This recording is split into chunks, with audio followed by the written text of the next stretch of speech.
Alright guys, time to review on Rice Stream. This is lactose and dairy free, and it has have vitamin D.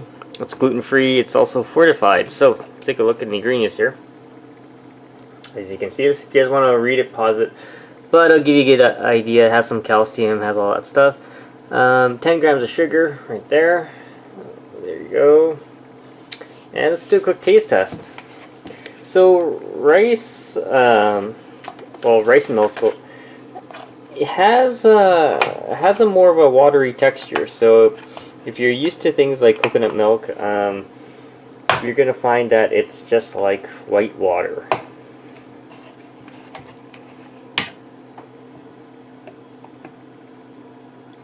There you go. That's what it looks like. Taste-wise, it's quite good. It's a subtly sweet, like, white water in a way. If you have any questions, comments, guys, post them below. Don't forget to subscribe to the channel.